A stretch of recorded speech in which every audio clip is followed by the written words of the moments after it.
Stop being nice. Stop being kind. You were raised on Hallmark platitudes and PTA bake sales, taught that feeling for others is synonymous with strength. What if I told you your greatest vulnerability, the thing that bleeds you dry and gets you passed over, is exactly that capacity to feel? Your kindness is weaponized against you every day. In the office, in relationships, in the streets of Manhattan and the meeting rooms of Silicon Valley. This is a philosophical exercise. This is survival. Let us dismantle the myth. Society sells unconditional goodness as the moral high ground. Be agreeable. Avoid conflict. Say yes. That programming starts in childhood, reinforced by parents, teachers, churches, and corporate HR trainings preaching collaboration. But what those sermons never teach you is cost accounting. Being nice becomes a transaction where you pay and somebody else cashes in. You stay late to cover a coworker. Your time becomes invisible labor. You let credit slide in a Zoom call. Promotions pass you by. At family dinners, you swallow your truth to keep peace, and your voice atrophies. Kindness without boundaries is not nobility. It's a liability. Look at the workplace. The employee who always volunteers for extra tasks becomes the low-cost labor pool. The manager who praises team players rewards compliance, not competency. On LinkedIn, do-gooders gather endorsements while a sharper, colder player secures the deal. You think being liked will protect you from layoff. Think again. In boardrooms and VC meetings, decisions are transactional. Empathy means you carry others' agendas and you underinvest in your own. That's not a flaw in the system. It's the system. The world doesn't pity the powerless. It profits from them. Empathy unchecked is an open wound. Imagine a persistent leak in the roof of your mental life. Every time someone dumps their crisis into your lap, a colleague's guilt avalanche, a partner's manipulation disguised as vulnerability, a friend's perpetual emergency. You mop up the flood. Emotional labor is real and measurable. Care workers, nurses, teachers, customer service reps suffer a specific burnout from constantly managing others' feelings. But this isn't limited to professions. Emotional hemorrhage happens in relationships and social circles, where guilt and obligation are the instruments of control. Manipulators are surgeons with empathy as scalpels. They press your mercy and extract time, money, status, belief. They know how to identify the tender spots. A practiced manipulator watches micro behaviors, the way you avert your eyes, how often you apologize, and they hone in. They will deploy stories of hardship, tearful confessions, sobbing children, emergency crises timed to your weak moments. They weaponize social obligations. After all I've done for you, who else will help me? The result is fatigue, confusion, and a fog that makes it impossible to see the true ledger of give and take. Worse, chronic empathy domestically rewires expectations. People stop asking if you have capacity, they assume you always do. Call resource for other people's lives. This is not paranoia. This is a predator. Prey dynamic in human form. Picture a pasture in upstate New York. Sheep graze oblivious, while wolves circle. In corporate America, the wolves are not mythical.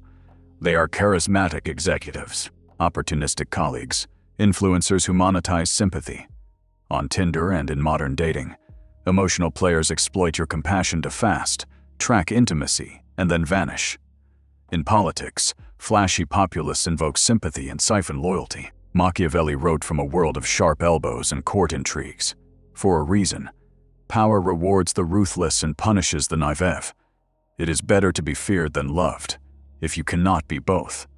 That isn't an endorsement of cruelty. It's a diagnostic observation about survival.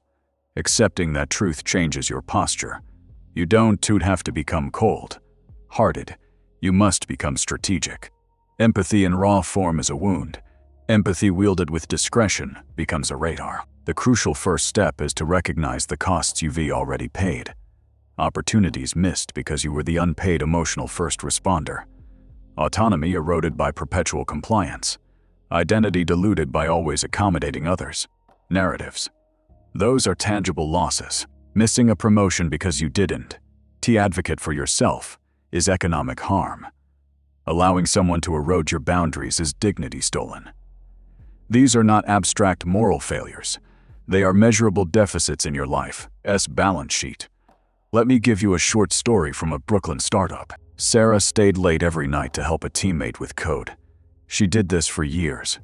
The day the company trimmed teams, Sarah, despite her history of unseen labor, was considered replaceable because she never documented her contributions, never negotiated, never protected her time.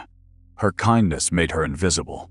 Across town, the person who protected their schedule, said no to scope creep, and tracked wins was promoted. It's not sympathy. It's resource allocation. Control your resources or someone else will. Now feel the urgency. The world is not a charity. There are wolves with LinkedIn profiles, dinner invitations, and polished sob stories. They will test the limits of your compassion and map every seam in your generosity. If you continue to bleed without strategy, you will lose opportunities, autonomy, and selfhood. But don't despair. This revelation is not doom. It is a turning point. You have been warned where the predators lie. The next step is not to build a fortress of cruelty.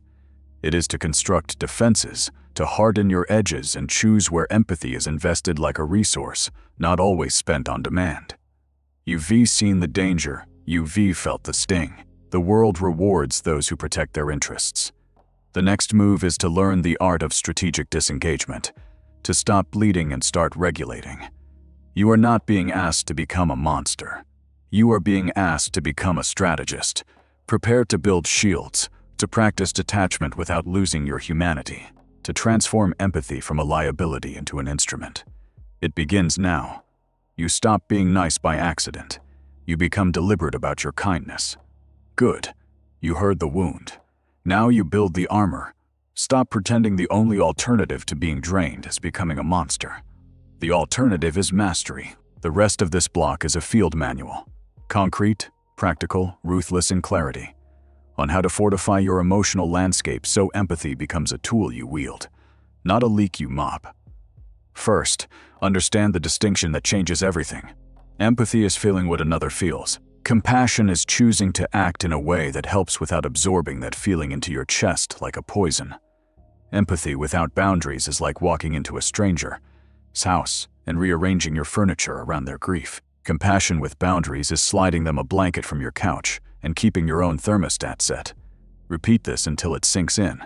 You can care without being consumed. Build walls, not prisons. Visualization works because your brain believes images faster than slogans. Close your eyes for 30 seconds and see a matte, black carbon fiber shield strapped across your sternum. It flexes but does not break. It filters the emotional static. Genuine need squeaks through as a sharp ping. Manipulation thuds and slides off. This is not mystical mumbo. It is a cognitive tool. When a colleague dumps anxiety about a client into your Slack at 9:07 p.m., mentally hold up the shield. Label the message, urgent, procedural manipulation. Decide. Does this require my time tonight? If not, respond. I can help on this tomorrow at 10. Right now I am offline. You've protected energy and signaled boundary. A negotiation of respect. Practice scripts like weapons. In the office, I want to be able to take that additional scope without shifting current deadlines. If you want my help, let us reprioritize. At Thanksgiving, when Uncle Tom starts guilting you over career choices, I hear your concern. I want to debate tonight. On dating apps, when sob stories show up as early as message 2, I'm not comfortable advancing this without meeting in a public place and verifying details. Short, firm, unemotional. No justification, no apology. Boundaries don't need charisma. They need consistency. Adopt the observer mindset, the chessboard mentality. Step back and watch moves, not faces. In meetings, stop interpreting tone as personal verdict. Read incentives. When Karen from procurement pushes a last minute, ask, what does Karen gain if I absorb this work? When your partner floods you with melodrama, catalog frequency and pattern. Observers notice repetition, crisis frequency, reciprocity index, how often the person gives back, and escalation slope. Do their demands get bigger when you comply? This turns emotion into data, and data can be strategized. Be selective with engagement. Scarcity is leverage. Your attention is capital. Not every problem deserves an investment. Learn to ROI your compassion. What is the expected return? Emotional, professional, strategic? If a friend calls every week with a new emergency and never shows up when you're in need, that's negative RI. Decline with specificity. I can support this weekly. If you want help, plan one focused call next Tuesday and I'll be present for that. Time. Boxing is the practical sibling of detachment. Identify the emotional vampires before they feast. There are repeat offenders and recognizable profiles. The narcissist, charisma on arrival. Entitlement in practice. Looks for admiration, not repair. The chronic victim, perpetual crisis. Never accountable. Uses sympathy to outsource responsibility. The passive, aggressive manipulator. Sweetness coded in barbed comments. Uses guilt as currency. Signs to watch. Inconsistent reciprocity. Repeated boundary testing. Dramatic crisis cycles that conveniently coincide with your availability or resources. They use language like, "After all I've done for you. You the only one who understands me," or constant. Sorry, that is never followed by change. Neutralize without theatrics. The gray rock technique is surgical. Answer in plain, boring, neutral phrases. When a manipulator launches into a sob story designed to prod you, respond with flat, factual statements. I understand. That sounds difficult. Then close the conversation or redirect to logistics. What outcome do you want me to take? Make yourself uninteresting to exploiters. When a colleague escalates drama to get you to cover their mistake, revert to process. If you need help, submit a ticket and I'll review during business hours. Bureaucracy is a weapon if wielded deliberately. When gray rock and boundary scripts fail, escalate appropriately. Formalize limits, document interactions, or cut ties. In the workplace, send a follow-up email summarizing verbal agreements. In friendships, limit FaceTime and say no to invites. In toxic relationships, prepare an exit that protects your mental and financial health. A plan, not a speech. Preservation is strategic, not punitive. Daily practices cement these skills. Begin a diary of observation. Log interactions that drained you and interactions that felt reciprocal. Note triggers, language patterns, and your physiological responses. 5 minutes of nightly reflection turns chaotic encounters into lesson plans. Pair that with a 2-minute detachment meditation. Breathe. Visualize the shield. Replay the interaction as an observer asking, what did they want? What did I give? Was that my choice? This conditions your mind to default to analysis, not absorption. Understand that building these defenses will feel unfamiliar at first. People will test you. That's fine. Tests reveal character. Theirs and yours. They'll try guilt, tears, nostalgia, or public shaming. Stand steady. If you crumble, recalibrate. Don't apologize for your armor. Empathy is not abolished. It's allocated with intent. You're not being taught to be cold. You're being taught to be intelligent about your humanity. A surgeon doesn't absorb a patient. She treats it and moves on. So should you. Fortify, observe, filter, and engage selectively. Practice the scripts. Use the shield. Neutralize the predators with boredom and bureaucracy.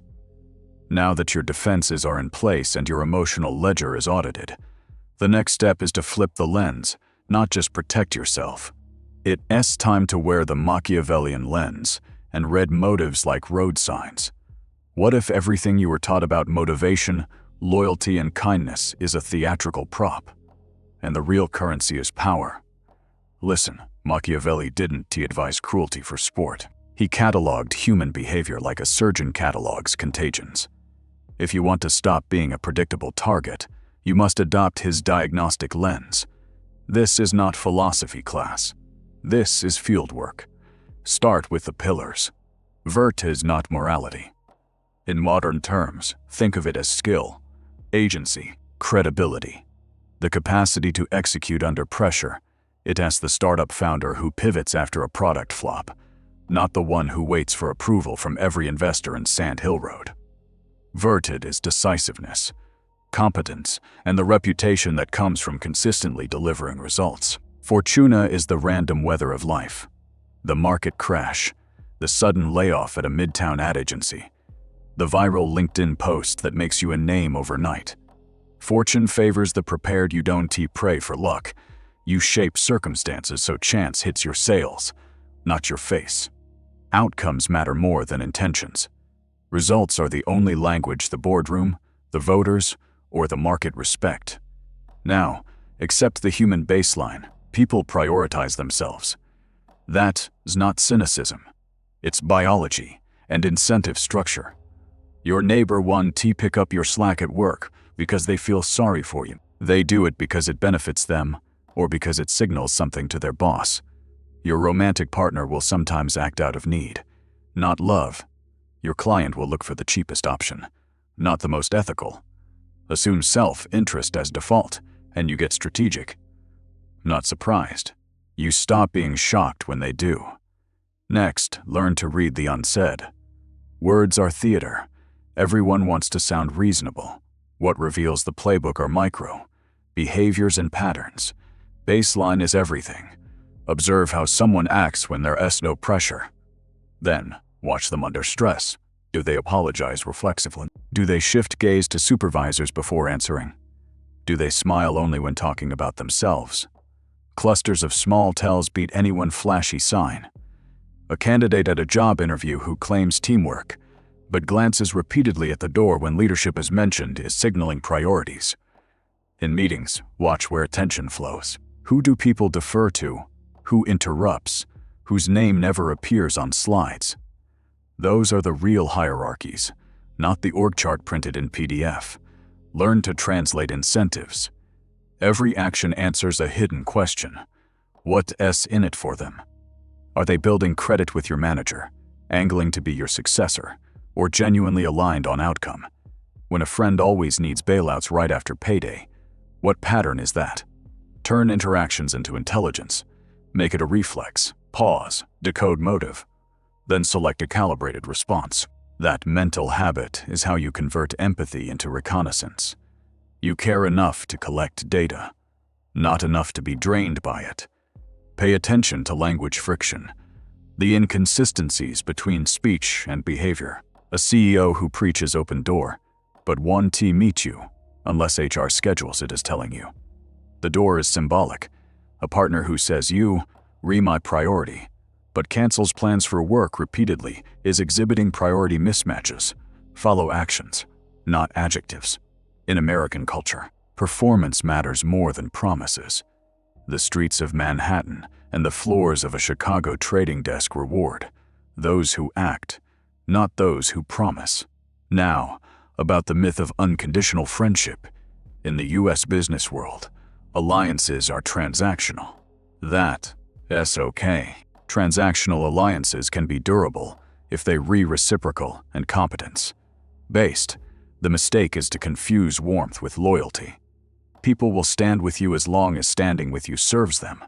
Your job is to structure alliances, so standing with you also serves them. Seek partners who bring tangible assets, information, access, capital, reputation. A mentor at Goldman Sachs who opens a door because you've proven you can close deals is far more valuable than 10 acquaintances who, like your posts, build respect through utility and consistency, not through sentimental investment. Detecting true allies versus opportunists requires metrics. Track reciprocity. Who initiates contact? Who pays costs? Who shows up when stakes are high? Track reliability. Does this person follow through beyond words? Track competence. Can this person actually deliver when called? Create a mental Rolodex where names move up or down based on observed behavior, not declared affection. That's not cold calculus. It's preservation. You can still be loyal. But loyalty must be informed, calibrated, and conditional. Practical exercises. In the next week, annotate 3 interactions with motive, payoff, and pattern. In a negotiation, map the other side's incentives before you speak. At a family dinner, note who asks questions to manipulate emotion versus who asks to understand. Use those observations to decide whether to invest attention, time, or favors. Convert empathy into reconnaissance and reciprocity into currency.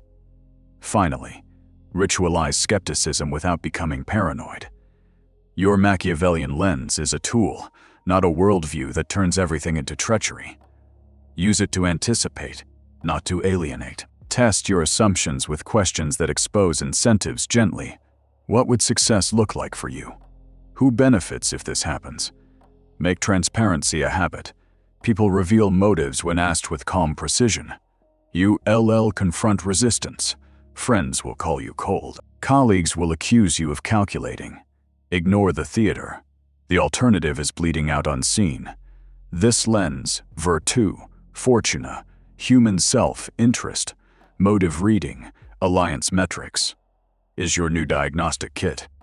It turns surprise into preparation, emotion into evidence, and relationships into strategic assets. You now see through the veil. Seeing is power, but it's incomplete. The next move is action, taking the information your lens provides and translating it into presence, influence, and unassailable advantage. How the truly powerful move through rooms and crises without flinching. That's what you relearning now. Stop cheering for chaos and start commanding it. Power walks with calm feet. Influence speaks in measured pauses. If you want to be untouchable, you must craft a mental and physical presence that makes others recalibrate their behavior the moment they register you. This is not charisma school fluff. This is fieldcraft for living in Manhattan, pitching in Sand Hill Road, negotiating raises at a Chicago law firm, and surviving family politics at Thanksgiving in Ohio. First, the art of calculated indifference. Silence is not absence. It's an instrument. When someone tries to bait you, the coworker who corners you after a meeting with a sob story, the investor who threatens to pull unless you give more equity, the ex who texts at 2 a.m., pause, count to 3. Breathe. That pause lets you convert emotional pressure into information. In negotiations, silence makes the other side uncomfortable and often forces them to reveal concessions. In conversation, silence turns your reaction into a lever. Your calm will be mistaken for confidence, and their agitation will expose intent. Use silence to map motives, to test consistency, to see who doubles down and who folds. Tactics. Practice the still face at low stakes. In a Zoom call when a colleague throws an accusation, hold your expression, nod once, and ask one clarifying question. Can you specify the outcome you expect? In person. Let the other person finish and then say nothing for 3 beats. Watch the shift. The room fills in the vacuum with honesty, not with manufactured drama. The powerful dawn to explain. They calibrate. Second, commanding respect, not seeking approval. Approval makes you small. Respect makes you unavoidable. There's a difference between being liked at the office holiday party and being the person whose opinion moves budgets. Command respect through consistency. Show up on time. Protect your calendar. Meet deadlines you promised. And never apologize for enforcing standards. Speak in declarative sentences. Use fewer words, but make them precise. When you set a boundary, do it once and let it stand. Performance builds credibility faster than excuses. Want a concrete example? At one midtown media company, Emma stopped answering off hours Slack and started booking focus blocks on her calendar seen by the whole team. She lost a handful of fans who wanted immediate answers and gained the respect and promotion she'd been denied for years because her time suddenly had visible value. Third, strategize proactively. Think several moves ahead. This is chess, not checkers. A strategist anticipates not only the other party's next statement, but the second and third, Order consequences of every concession. Before entering any meeting, write down 3 likely objections and the outcomes you accept for each. In a product pitch to VCs in Palo Alto, don't only prepare the demo, prepare 3 contingency offers: a revised cap table, a staged milestone plan, and a staffing backup. If you enter negotiations with scripts for counteroffers, you avoid being cornered and you signal intention. Long-term vision pays dividends. Keep track of patterns: who always caves first, who always threatens and never acts, who uses deadlines as leverage. Build a playbook, practical mental tools. Time: block future scenarios. Spend 15 minutes each Sunday imagining the week's high-stakes conversations and your responses. This primes your cognitive map so you're not improvising under pressure. Fourth, build a strategic network. Alliances for leverage, not emotional crutches. You already learned to spot opportunists. Now, cultivate people who increase your options. A deliberate network includes mentors who will introduce you to decision makers, peers who can collaborate on projects that amplify your track record, and a few reliable allies who will pick up the phone when stakes are real. Reciprocity is currency. Give value where it multiplies. Instead of being everyone's therapist, become a node of usefulness. Introduce 2 people who should know each other, share a market insight, or bring a data point to a meeting. That behavior compounds reputation. Examples: in startups, founders who share warm intros to helpful VCs earn repeat favors. Middle managers who deliver concise status reports build reputational trust with directors. Design your Rolodex to reflect capability, not sentiment. Track interactions: who reciprocates introductions, who shows up for you when the stakes are high. Promote those who have demonstrated utility and character. Fifth, posture, voice, and ritual. Presence is mystical. It's trained. Stand squarely, take up space. Use slow, deliberate movements. When speaking, lower your pitch slightly, pace your words. People equate measured delivery with authority. Develop small rituals that anchor you before high-pressure situations. 2 minutes of breathing. A 1-sentence power mantra. I control my attention. A cup of black coffee at your standing desk. Rituals signal to your nervous system that you re the conductor, not the audience. Finally, integrate all of it. Indifference without care is coldness. Command without strategy is tyranny. The goal is to be selective, not inaccessible. You will be tested. Colleagues will probe, partners will guilt, family will dramatize. Your job is to let tests reveal character, not to pass every test for everyone. Keep a simple ledger. What did you invest? What did you get back? What did you learn? Turn empathy into intelligence. Observe, categorize. Then act with intention. You re-adopting a new posture. Silence as strategy. Respect as earned. Foresight as default. Relationships as assets. Rituals as anchors. This is how you move through Manhattan boardrooms and Silicon Valley pitches alike. Not loud, not frantic, but unshakable. The world will still have wolves. You won't stop them from circling. You will make yourself a harder meal. You unmasked the naivety. You learn to shore up your edges, and you put on the Machiavellian lens. Now the real work begins. Living this philosophy every day without turning into a caricature of cruelty. Listen closely. The path of the master is about integration, not annihilation. Empathy is not revoked. It is repurposed. It becomes intelligence, a precise tool you wield when it serves your ends. This is how you convert compassion into strategic advantage and leave a legacy that is both powerful and purposeful. First, reframe empathy as a scanner, not a sponge. When you feel for someone, treat that sensation like data arriving on a radar screen. Ask, what information does this provide? Does this person genuinely need relief? Or are they signaling dependency? In a boardroom in Midtown or a family kitchen in Cleveland, the question is the same. Use empathy to map intent and forecast behavior. A colleague's anguished plea could indicate real crisis, or it could be a lever to redistribute work. Your job is to translate emotion into motive, and motive into a calibrated response. That is intelligence, not coldness. Second, define the life you want to be untouchable for. The untouchable life isn't moral purity.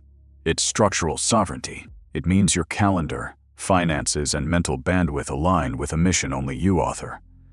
If your purpose is to scale a startup out of Soma, guard the hours that produce revenue. If it is to be a reliable father in the suburbs of Ohio, guard the dinner hours and school events. Make empathy selective to protect that architecture. When you give, make it a strategic investment. Will this favor build reciprocity, loyalty, or reputational capital? If not, treat it as a pet charity. Occasional, deliberate, limited. Third, rituals and habits that convert theory into muscle memory. The practices below aren't fluff. They re your daily regimen for staying sharp. Diary of observation, upgraded. Don't just note who drained you.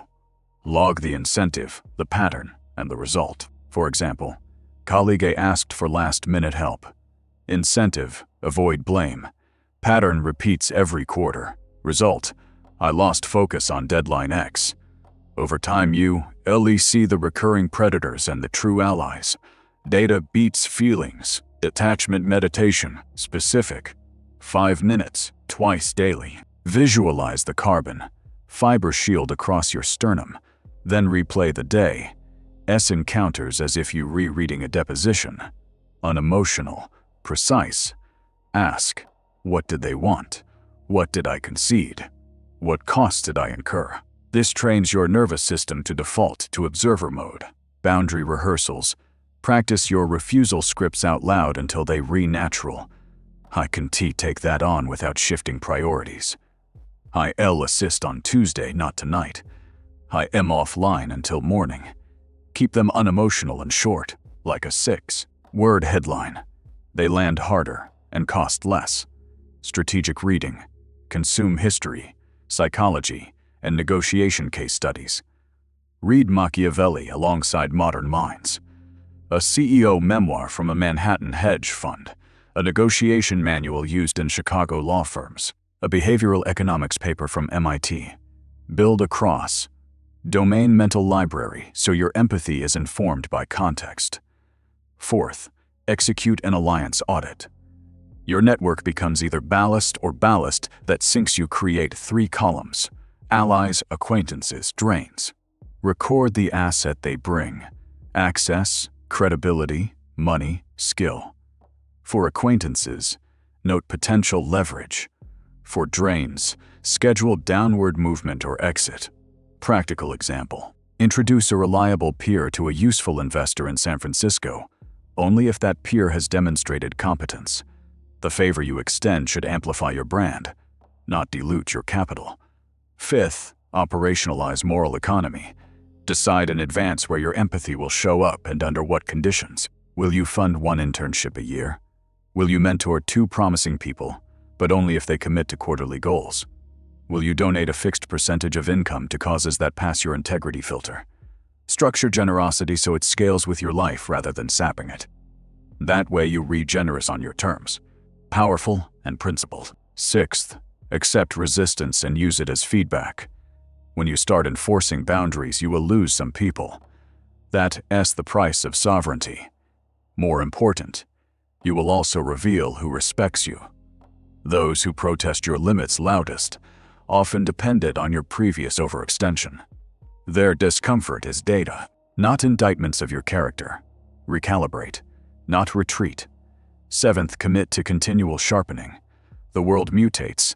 New predators emerge in the form of influencer economies, new manipulations via social media DMs, new soft power plays in remote work culture. Monthly, perform a 10-minute scan. What new schemes are people using to extract empathy?